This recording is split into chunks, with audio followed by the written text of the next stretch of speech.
Our recent sales videos have covered so much, and with many more to come, here's a recap of some of the top tips we've covered so far.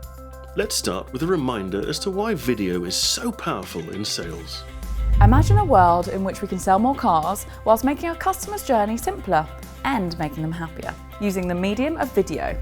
Customers are able to watch videos at their convenience. This is what we call bridging the physical to digital gap, reaching our prospects and customers in an engaging and exciting way. So a highly personalised customer journey is an absolute must, and a video is a great way to do this. Okay, personalised video is clearly the way forward. The next question is, how do we get ourselves onto camera? The idea of talking to a camera can sometimes feel a bit awkward. So instead of worrying, let's give it a try. If we're worried about speaking on camera, that's totally normal. What we should consider though is, if a customer walks into our showroom, what would we normally do? Meet and greet? Introduce ourselves? All sound pretty simple and standard, right? Well, it's no different on video. Practicing videos is a great way to begin building our confidence. Spending a few minutes a day creating a video is a great way to start. Then, watch yourself back and make some notes.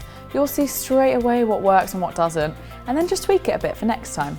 The first will feel a bit awkward, but after that, you'll be flying. Nobody's expecting us to be Hollywood actors. In fact, quite the opposite. We don't want to put people off. Customers want to do business with people who are engaging, friendly, and stand out from the rest. We just have to be ourselves. It's really easy, and less is more, as I say, so just jump into it and make something fun and engaging to stand out from the crowd. Feeling better about facing the lens of a camera? Good! Now let's take a look at a few things that help make a great video. Firstly, think about what type of video you're producing. Is it a response to an inquiry?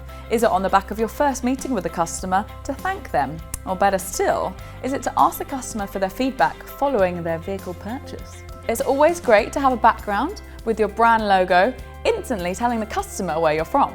Great backgrounds can also be your dealership building, the showroom, or the product the customer is interested in. Lighting. Good lighting is key to a great video. Make sure the viewer can see you and the vehicle clearly, and remember you should always watch your videos back before you send them out, because that's what the customer will see. The sound in our videos is important when communicating key information to customers. When shooting videos outside or in any noisy areas, make sure you're using a windjammer on top of your microphone. If you're using See It Now when you send your video, the customer watches it in a beautifully branded presentation page which contains your contact details, including your direct line and your email address. So when you're shooting your video, you can simply direct the customer to these details on the page and say something like, and you'll find my contact details to the left or the right of this video, including my phone number and email address. Takes a little practice, but it's so cool to do and saves you having to spell out all those letters and numbers. Simple and cool stuff. Now we're familiar with how to set things up, let's take a run through of how to show the vehicle to a customer. First, we should always start and finish the video on us. Just like with any product walk around, the vehicle should be spotlessly clean and in a suitable area with a good amount of space. No matter how good the car looks, positioning it in an untidy area is really going to take the shine off what we're trying to create. The front wheel should be turned to the near side. This allows the customer to see the tyre tread. When carrying out any internal presentation, all windows and doors should be closed and the engine should not be running. It's really important to display the vehicle mileage, allowing the customer to compare it with the information in the service book. Of course, any specific features that the customer has requested should be covered. When shooting, start on the passenger side at the front. We can then provide a short overview of the vehicle make, model, engine and colour.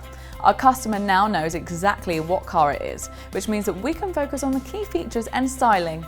Now heads up, we are going to have to walk and talk with the camera at some point, and any movement around the vehicle should be steady. We should always show the boot space. The use of a visual aid is a good one to show depth and size. The usual stuff is fine, umbrellas, suitcases, take your pick, as long as we're providing a good idea of size for the viewers. We should pan the camera across the dashboard and central console, and then to the passenger seat and rear. Now our customers have seen the vehicle and have shown they want to take the next step. Let's look at how we can use video to help confirm an appointment and if all goes well, how to send a thank you video after their purchase. Just an introduction of who we are, the time of their appointment, and to remind them to bring their driving license, and obviously where we're located. Sending this 2 to 4 days prior also serves as a reminder. Remember, with See It Now, you'll know when the customers watch the video. Following the close of a successful sale, many salespeople will focus on their next prospect or sale. We don't just want the customer to buy one car as a one-off, we want them to come to us the next time they're considering a purchase and for servicing. And we want them to recommend us to anyone they come into contact with that might be considering buying a car or servicing one. So rather than sitting on our laurels, why not send a thank you message? Nothing elaborate, nothing complicated, just a 40-second video with a branded background and us in the shop. A small gesture like this would take no more than 5 minutes, and I'm taking into consideration any planning and prep, which is minimal. The impact though would far outweigh the effort, and it would just really show the customer just how much we value their time. We hope that watching this summary video has brought together some useful and helpful tips that can be used every day to help with delivering a great customer experience and adding value to your business. Look forward to seeing you on the next video.